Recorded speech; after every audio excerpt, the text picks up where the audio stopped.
분당의 우리들 교회, 판교인가요? 분당인가요? 예, 아무튼 우리들 교회 김양재 목사님이 계십니다. 담임으로 하시는 김양재 목사님 계시는데 그분의 이야기를 잠깐 들려드릴까 합니다. 이분이 4대째 모태신앙이라고 합니다. 4대째 모태신앙이라고 합니다. 그래서 고등학교 3학년 때 대학에만 붙게 해주시면 제가 주의 일을 하겠습니다 라고 기도를 했다고 합니다. 그러나 대학에 합격한 후에는 그 기도를 잊어버렸다고 합니다. 그 이후로도 연주회를 할 때마다 연주회를 잘 마치게 해주시면 제가 주님을 위해서 무언가 하겠습니다 라고 기도를 했다고 합니다. 결혼을 하면, 유학을 보내주시면, 이렇게 하면, 저렇게 하면 무언가를 하겠다, 무엇인가를 드리겠다라고 기도를 했지만 모두 다 그 기도를 잊어버렸다고 합니다. 그러면서 이 목사님이 하시는 말씀이 대부분의 성도들도 마찬가지라는 거예요. 결혼을 하게 하시면 주의 일을 하겠다고 기도하고 아이를 주시면 주님께 드리겠다고 기도를 한다라는 거죠. 그때마다 하나님이 응답해 주셔서 결혼도 하고 아이도 낳고 병도 낫고 사업도 잘 되었지만 결국 자기가 한 기도는 쉽게 잊어버린다라는 것입니다. 혹시 여러분들은 그런 경험이 없으십니까? 네. 주님께 무언가 하겠다고 결단하고 결심했던 기도가 있지 않으십니까? 주님께서 내 기도를 들어주셔서 또는 주님이 주신 은혜가 너무나도 감격스러워서 내가 주님을 사랑해서 내 시간을, 내 물질을, 내 삶을 드리겠다고 헌신하겠다고 기도하고 고백했던 적이 있지 않으십니까? 그럼 여러분 주님을 사랑하십니까? 여러분 주님을 사랑하십니까? 여러분 주님을 사랑하십니까? 주님의 제자들도 그러했습니다. 주님을 사랑했습니다. 우리는 예수님과 제자들의 마지막 식사, 흔히 말하는 마지막 만찬이죠. 이 마지막 만찬을 우리는 알고 있습니다. 왜요? 뒷이야기를 아니까. 성경을 통해서 뒷이야기를 아니까 그들이 지금 하는 식사가 마지막 식사라는 것을 우리는 알아요. 그리고 그 당시에 또 누가 알고 있을까요? 바로 예수님이 알고 계세요. 그날 밤 식사가 마지막이라는 것을 예수님은 알고 계십니다. 누구는 몰라요? 제자들은 모르는 거예요. 제자들에게 있어서 그저 기대와 자신감으로 벅찬 어느 날 밤의 저녁 식사입니다. 지금 대세는 예수님이니까 예수님이 정권만 잡으시면 그래서 로마의 압제부터 해방시킬 수 있는 그런 왕이 된다면 제자들은 모든 것을 포기하고 올인했던 결과를 얻게 될 것입니다.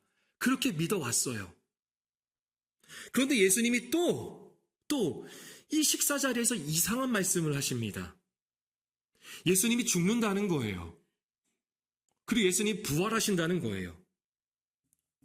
그리고 오늘 밤은 이상하게 더욱더 이상한 한 가지 더 말씀하시는데 그게 무엇냐? 오늘 밤 너희가 다 나를 버리리라. 오늘 밤 너희가 즉 제자들이 다 예수님을 버린다라고 말씀하시는 겁니다. 제자들이 예수님을 사랑해요? 안 사랑해요? 사랑하잖아요. 그런데 그런 제자들에게 예수님이 너희가 나를 오늘 밤 다 버릴 거야 라고 하시는 겁니다. 이에 베드로가 어떻게 대답하는지 우리 33절 말씀을 함께 읽겠습니다. 베드로가 대답하여 이르되 모두 주를 버릴지라도 역시 제자들 중에 베드로는 다릅니다. 역시 수제자입니다. 모두 주님을 버릴지라도 그 모두는 누구를 포함한 거예요? 옆에 있는 형제들, 제자들이죠. 모두가 버릴지라도 나는 결코 주님을 버리지 않겠습니다. 내가 그만큼 주님을 사랑합니다. 라는 거죠. 그러자 예수님께서 이렇게 말씀하십니다. 내가 진실로 너에게 말하는데 오늘 밤 닭이 울기 전에 너가 나를 3번이나 부인할 거야. 3번이나 너가 나를 모른 채 할 거야. 3번이나 너가 나를 관계가 없다고 관련이 없다고 말할 거야. 더 쉬운 표현으로 너가 나를 쌩깔 거야. 35절 이어서 함께 읽겠습니다. 베드로가 이르되 내가 주와 함께 죽을지언정 모든 제자도 그와 같이 말하니라. 내가 주님과 함께 죽으면 죽었지 주님을 모른다고 하지 않을 겁니다. 내가 주님을 얼마나 사랑하는데요. 너무 멋진 고백 아닙니까? 신앙생활을 하다 보면 우리 또한 이러한 고백을 하게 됩니다. 찬양의 고백도 그렇잖아요. 오늘 불렀던 좀 생소한 찬양일 수도 있지만 주님 나를 부르시니 두려움 없이 배에서 나가리라. 주님 보고 계시기에 의심치 않고 바다를 걸어가리라. 주님의 부르심 앞에 세상이 주는 평안을 포기하겠다고 고백하지 않으셨습니까? 주님의 시선 앞에 갈 수 없었던 곳, 할 수 없었던 일을 하겠다고 고백하지 않으셨습니까? 네, 그 고백은 진심입니다. 진짜인 줄로 믿습니다. 베드로의 결단도 그리고 우리의 고백도 다 진심입니다. 다만 우리는 주님이 계시지 않는다면 언제나 무너질 수 있다라는 겁니다. 왕이 될 분이 붙잡히셨습니다. 예수님은 대제사장 가야바의 집으로 끌려가시고 대제사장이 사형 선고를 내리자 사람들은 예수님의 얼굴에 침을 뱉고 주먹으로 때리고 또 손바닥으로 때리며 조롱했습니다. 대세는 완전히 기울었습니다. 멀리서 지켜보던 베드로는요, 두려움에 휩싸입니다. 분명 왕이 될 분인데, 분명 로마의 압제로부터 해방시켜줄 수 있는 분인데, 그래서 내가 모든 것을 포기하고 3년 동안 쫓아다녔는데, 내가 얼마나 사랑하는 분인데, 그런데 그런 분이 지금 죽게 되었습니다. 베드로는 멀리 바깥들에서 지켜보다가 결국 주저앉았습니다. 이때 한 여종이 베드로에게 다가와서 말합니다. 아니, 당신도 갈릴리 사람 예수와 함께 있지 않았나요? 한 여종이 이렇게 말하자 사람들이 베드로를 쳐다봅니다. 예수님을 갈릴리 사람이라고 표현합니다. 당시 유대 지역에 사는 사람들의 흔한 표현이에요. 유대보다 못한 갈릴리 지역 출신임을 강조하는 비하적 표현입니다. 우리보다 좀 못난 갈릴리 지방 그 사람 아니냐? 그러한 예수를 따르던 사람 아니냐라는 거죠. 주변에 있던 사람들이 베드로를 주목합니다. 베드로가 그래, 내가 그 갈릴리 예수를 따르던 자입니다. 내가 그의 제자입니다. 라고 고백한다면 베드로 또한 예수님과 똑같은 형벌을 감당하게 될 것입니다. 70절 베드로의 대답을 읽어보겠습니다. 70절 말씀 함께 읽겠습니다. 베드로가 모든 사람 앞에서 부인하여 이르되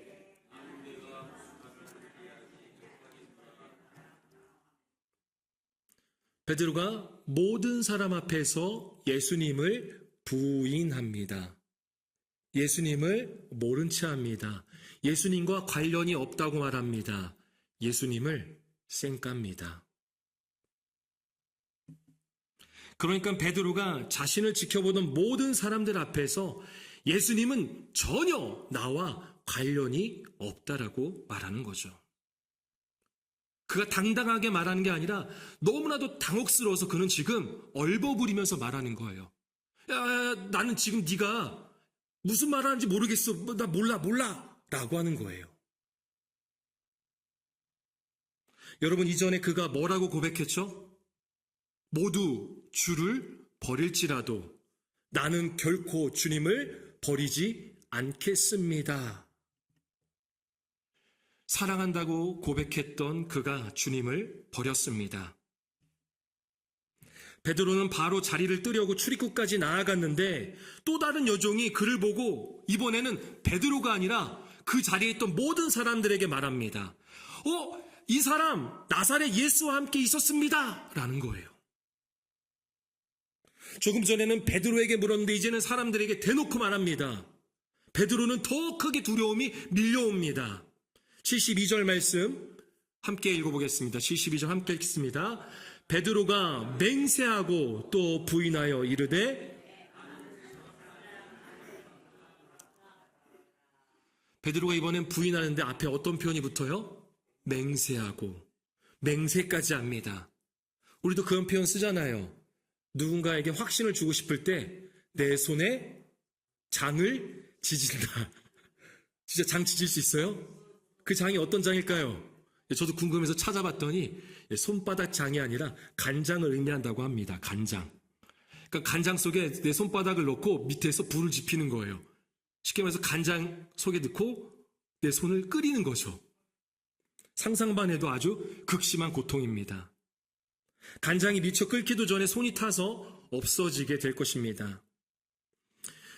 다시 말해서 그만큼 끔찍한 고통을 당한 만큼 내가 확신한다. 아니면 내가 그런 고통 당하겠다라는 거죠. 아주 강한 의지의 표현인 것입니다. 100% 확신을 가지고 다른 사람을 설득할 때, 그렇게 장담할 때 쓰는 표현인 거예요. 지금 베드로가 그렇게 이야기하는 겁니다. 나는 그 예수라는 그 사람 알지 못해. 내가 안다면 그 사람 내 손에 장을 지질게 라는 겁니다. 사실은 이 성경에 쓰인 맹세라는 표현은 더 큰 의미가 있습니다. 맹세는요, 사실이 아닐 경우에는 내가 저주받아 죽겠다라는 표현이에요. 그만큼 베드로가 예수님을 모른 채 하고 있습니다. 내가 주님과 함께 죽을지언정 주님을 부인하지 않겠습니다 라고 결단했는데, 그렇게까지 사랑한다고 고백했는데 그는 지금 주인을 맹세까지 하며 부인하고 있습니다. 조금 후에 베드로 주변에 있던 사람들이 나와서 이제는 사람들이 베드로에게 말합니다. 너 예수를 따르던 무리 가운데 하나가 아니냐? 틀림없어. 너의 말투, 그 사투리를 보면 알 수 있어. 너 지금 갈릴리 사투리를 쓰고 있잖아 라는 거예요. 베드로는요, 갈릴리 출신입니다. 갈릴리 억양은 강하고 독특해서요, 유대 사회에서 조롱거리가 되었다고 합니다. 최근에 했던 드라마 중에 이런 드라마가 있어요. 폭삭 소가수다. 아시나요? 넷플릭스 드라마입니다. 드라마 내용을 이야기하고 싶은 것이 아니라 폭삭 소가수다, 이 제목을 이야기하고 싶습니다. 그 뜻이 뭘까요? 혹시 제주도에서 오신 분 계실까요? 폭삭 소가수다. 제주도 방언인데 그 뜻이 뭘까요? 수고 많으셨습니다 라는 거예요. 아유, 수고 많으셨습니다. 경상도와 전라남도에서는 아유, 욕받네 라고 하잖아요. 맞죠? 욕받네 라고 하잖아요. 그런 의미입니다. 그러니까 굳이 예를 들자면 이런 거예요. 제주도 사람인 것을 숨기고 서울에 와서 일을 하는데 퇴근할 때 서로 인사합니다. 아유, 수고하셨습니다. 아유, 오늘도 수고 많으셨습니다. 인사하는데 순간 방심한 나머지 뭐라고 이야기하는 거예요? 폭삭 소가수다 라고 이야기한 셈인 것이죠. 사람의 억양과 말투는요, 쉽게 변하지 않습니다. 우리는 문자로 베드로의 대답을 보고 있지만, 읽고 있지만, 당시 사람들에게는 갈릴리의 억양과 갈릴리의 말투가 그대로 느껴지는 거예요. 베드로는 당황스럽고 두려웠습니다. 이제는 완전히 벼랑 끝에 내몰린 상황입니다. 베드로가 어떻게 대답을 해야 할까요? 우리 함께 74절 말씀 함께 읽겠습니다. 그가 저주하며 맹세하여 이르되 나는 그 사람을 곧 다기우리라. 급기야 베드로는요, 예수님을 저주까지 하며 맹세하면서 부인합니다. 나는 그 사람을 알지 못하노라. 그딴 사람, 어떻게 그딴 사람을 내 입에 나랑 같이 어울린다고 하냐 하면서 예수님을 저주하는 거예요. 저주까지 하며 맹세하는데 누가 뭐라 할 수 있겠습니까? 베드로는 자신의 결단과 고백을 지키지 못했습니다. 그러면 어떤 분들은 이렇게 생각하실 수도 있어요. 베드로를 추궁하는 여종들과 그 사람들이 잘못되었다라는 거예요. 베드로의 고백은 진심인데 그 진심인 고백을 망가뜨린 그 추종하는 여종들과 사람들이 잘못되었다라는 거죠. 베드로의 적은 그를 추궁하는 여종이었을까요? 그를 추궁하는 사람들이었을까요? 아닙니다. 베드로의 적은 바로 베드로 자신입니다. 예수님을 그대로 보지 못하게 가로막는 베드로 안에 있는 그 욕망이 문제인 것입니다. 예수님을 믿었고 따라왔고 많은 대가를 치렀지만 그 욕망이 진리를 왜곡시켰고, 왜곡된 진리는 결국 왜곡된 생각과 사상이 되어서 자신의 모든 것을 걸게 만들었습니다. 아무리 열심히 한다 해도 잘못된 것이라면 결정적으로 자신을 버릴 수가 없는 거예요. 그래서 그는 자기가 바라는 예수님을 따랐던 것이지 하나님의 아들 예수를 따른 것은 아니었습니다. 십자가를 짊어지는 예수를 따른 것은 아니었습니다. 베드로, 그가 정말로 부인해야 할 것은 바로 그 자신과 그리고 그가 만든 예수입니다. 우리도 그렇습니다. 나의 신앙과 결단과 고백을 무너뜨리려 하는 상황, 환경, 다른 사람을 탓할 때가 있습니다. 그런데 그것을 탓하기 전에 먼저 내 자신을 볼 수 있어야 돼요. 이단들은요, 그것을 악한 영 또는 사단, 마귀라고 하면서 나는 선한데, 나는 착한데 그 마귀 때문에, 그 사단 때문에, 그 악한 영 때문에 내가 죄를 범했다라고 합니다. 상황과 환경, 다른 사람, 악한 영, 사단, 마귀를 탓하기 전에 내가 먼저 예수를 똑바로 보고 내가 먼저 예수를 잘 믿어야 합니다. 종교계의 노벨상이라고 불리는 템플턴상이 있습니다. 이 템플턴상을 수상한 한경직 목사님이 계십니다. 지금은 돌아가셨는데요.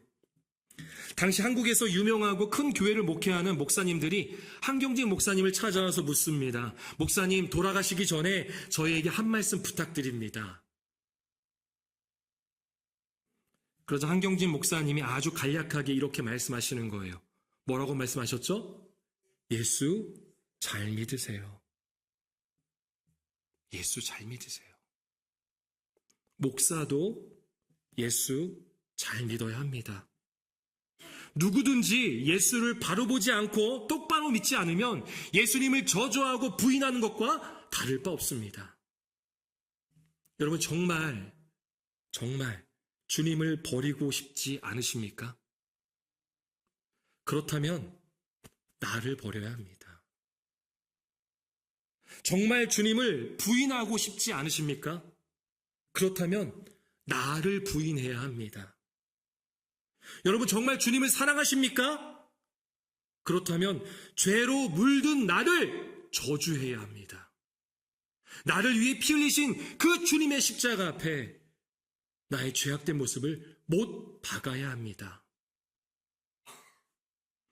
예수님의 말씀대로 베드로가 3번 부인하고 닭이 울었습니다.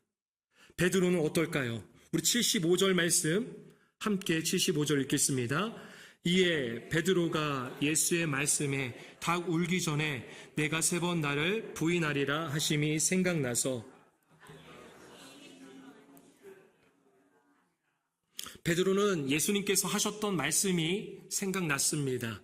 그렇게 호언장담했던 내 믿음은 진짜라고, 내 사랑은 진짜라고 결단까지 했던 그는 자신이 얼마나 연약하고 무지한 자임을 깨닫게 됩니다. 베드로는 나가서 심히 통곡했다고 합니다. 견딜 수 없는 마음의 고통과 절망으로 인해서 후회하고 있는 것입니다. 어떤 분들은 이 내용을 보고 베드로가 회개했다고 하는데 저는 회개라고 생각하고 싶지 않습니다. 이것은 회개가 아닙니다. 왜냐? 이후에 베드로를 보면은 주님을 위해서 살아가는 것이 아니라 예수님을 만나기 이전의 모습으로 돌아갔기 때문입니다. 예수님이 없었던 삶, 이전에 그의 직업이 뭐였어요? 물고기를 잡는 어부였잖아요. 어부의 삶으로 돌아가요. 그래서 이것은 회개가 아니라 후회라고 말해야 맞습니다. 그래도 그는 후회했습니다. 닭이 울었을 때 그는 예수님이 하신 말씀을 생각해냈습니다. 저는 베드로에게 닭이 우는 것과 같이 하나님께서 우리에게 회개의 길로 들어서는 신호를 주신다라고 믿습니다. 주님의 뜻과 그 말씀을 깨닫게 하시는 어떠한 신호가요, 개개인마다 다 다르게 임하게 됩니다. 그래서 베드로가 견딜 수 없는 마음의 고통과 절망으로 통곡을 하듯이 우리도 주님 앞에서 그 말씀 앞에 무지하고 무력하고 죄악된 나를 발견하게 될 때 그저 이 세상에 나 혼자 있는 것 같은 그런 외로움과 마음에 주체할 수 없는 괴로움을 느끼고 그저 신음하며 눈물만 흘릴 때가 있지 않습니까? 회개가 아닌 그저 후회, 그리고 주님께 대한 죄송함만 남을 때가 있지 않습니까? 차라리 닭이 울지 않았더라면 어땠을까요? 닭이 울지 않았더라면 그냥 주님 모르고 세상에서 잘 살아가면 되는 거잖아요. 그냥 좋은 거금 치렀네, 세상 말로 액땜했네, 3년 동안 하면서 살아갈 수도 있는 거잖아요. 많이들 그렇게 주님을 떠나지 않습니까? 후회하는 것보다, 죄송해하는 것보다 이게 더 나아 보일 때도 있습니다. 그런데요, 그래도 닭이 울어야 합니다. 후회라도, 죄송함이라도 있을 수 있도록 닭이 울어야 합니다. 왜냐하면 회개는 내가 이루는 것이 아니라 주님이 이루실 것이기 때문입니다. 주님을 사랑한다는 우리의 고백은 주님이 이루십니다. 설교 시작에 말씀드렸던 김양재 목사님은 가정아 기뻐하라는 책을 통해 이렇게 고백합니다. 매번 응답해 주시면 무언가를 하겠다고 기도했었는데 어느 날 말기암 선고를 받게 되었습니다. 죽음의 문턱에 서게 되니 염치가 없어서 낫게만 해주시면 하는 기도가 나오지 않았습니다. 하나님께 죄송해서 낫게 해달라는 기도도 못하고 눈물만 흘리는데 기적적으로 암이 나았습니다. 하나님이 고쳐주신 것입니다. 그제야 처음으로 나 같은 죄인 살리신 주님의 은혜가 사무치게 느껴졌습니다. 병이 나아서 기쁜 것이 아니라 부족하고 연약한 나를 인도하고 살려주신 은혜 때문에 기뻤습니다. 이것이 자신을 아는 것입니다. 자신이 누구인지 알 때에야 비로소 주님 앞에 자복할 수 있습니다. 맞습니다. 우리는 우리 자신이 누구인지를 알아야 합니다. 주님의 은혜가 아니고서는 주님을 제대로 알 수가 없습니다. 주님을 사랑한다는 고백도 주님의 은혜가 아니고서는 이루어질 수가 없습니다. 닭이 울어서야 비로소 주님의 말씀이 생각나 심히 통곡했던 베드로처럼 때론 우리에게도 회개의 신호를 주님은 보내십니다. 회복의 길로 이끄시는 그러한 사인을 주십니다. 그런데 그것이 우리에게는 아픔, 슬픔, 그리고 괴로움, 그리고 후회, 주님에 대한 죄송함으로 찾아온다라는 거죠. 그래도 그것에 대해서 민감하게 반응할 수 있어야 합니다. 말씀을 정리합니다. 후회와 슬픔을 간직한 채 베드로는 이전의 삶으로 돌아갑니다. 물고기를 잡는 삶으로 돌아가요. 그랬더니 다른 제자들도 나도 같이 갈게 하면서 따라갑니다. 갈릴리로 가서 다시 물고기를 잡는 거죠. 근데 그 자리에 누가 오셨어요? 부활하신 예수님이 오셨어요. 예수님은 당신을 저주하며 부인했던 제자들을 위해서요, 숯불을 피웠습니다. 그리고 아침 식사로 생선과 떡을 준비했습니다. 그리고 와서 먹으라고 하시는 거예요. 직접 떡과 생선을 주십니다. 제자들은요, 다 예수님인 줄 알아서 누구세요? 라고 하는 사람이 한 사람도 없었다고 합니다. 아마도 제자들은 너무나도 죄송한 마음에 죄인과 같은 심정이기에 아무 말도 못하고 식사만 했을 겁니다. 아침 식사를 하고 나서 예수님께서 베드로에게 물으십니다. 요한의 아들 시몬아, 내가 이 사람들보다 나를 더 사랑하느냐? 베드로는 대답합니다. 주님, 그렇습니다. 내가 주님 사랑하는 줄 주님 아시잖아요.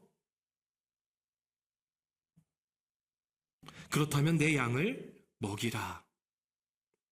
그런데 주님께서 또 베드로에게 물으십니다. 요한의 아들 시몬아, 너가 나를 사랑하느냐? 베드로는 대답합니다. 주님, 그렇습니다. 내가 주님 사랑하는 줄 주님께서 아시잖아요. 그렇다면 내 양을 치라. 그리고 세 번째 또 물으십니다. 우리 마지막으로 요한복음 21장 17절 말씀 함께 읽겠습니다.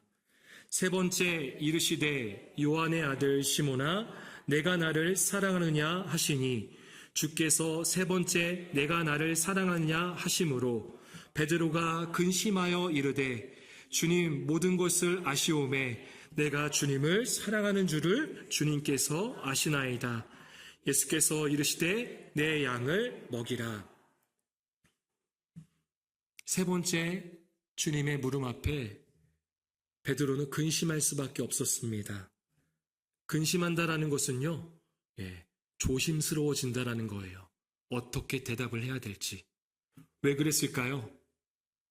그가 세 번 무엇을 했죠? 예수님을 부인했기 때문입니다. 예수님을 세 번이나 저주하며 부인했던, 맹세까지 했던 그 모습이 생각났던 것입니다. 그래서 슬픔과 후회하였던 자신이 떠올랐기 때문에 그는 근심할 수밖에 없었습니다. 그래서 그는 말하는 겁니다. 주님이 모든 거 아시잖아요. 주님 다 아시잖아요. 왜 물어보세요? 주님이 다 아시잖아요. 내가 얼마만큼 주님을 사랑했는지 주님이 아시잖아요. 라고 베드로는 대답하는 거예요. 주님은 그 슬픔과 후회를 회개로 이끄시고 또 회복으로 이끄셨습니다.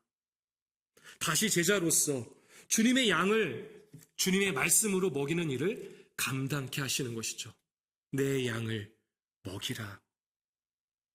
우리의 결단과 고백은 늘 진심입니다. 그러나 주님이 함께하지 않는다면 그 고백은 저주와 부인으로 바뀔 것입니다. 주님을 떠난 이들을 보면 마음이 아픕니다. 함께 신앙생활했던 사람들이요, 세상 속에서 그냥 세상의 쾌락, 즐거움 속에 살아가는 모습을 보면은 참 마음이 아픕니다. 주님이 원하시는 길로 돌아왔으면 합니다. 그들이 이전에 주님을 사랑한다고 고백했던 모습으로 주님을 따르는 제자의 삶으로 회복되었으면 합니다. 그리고 우리 또한 마찬가지입니다. 우리도 주님을 버리고 부인하는 삶을 매일 살아가고 있지 않습니까? 그래도 회개의 신호, 그 후회와 슬픔을 주실 때 주님이 함께 하심을 믿는다면 우리에게 참된 회개와 참된 회복이 이루어질 줄로 믿습니다. 주님은 우리에게 물으십니다. 너는 날 사랑하느냐? 우리는 여전히 부족하고 여전히 죄송하지만 그래도 주님 앞에 고백할 수 있는 거예요. 당신만이 아십니다. 그 사랑 주님 아시잖아요. 주님이 그 사랑 이루어 주세요. 라는 것이죠. 그럴 때 주님이 우리를 회개의 길로 그리고 회복의 길로 이끌어 주실 줄 믿습니다.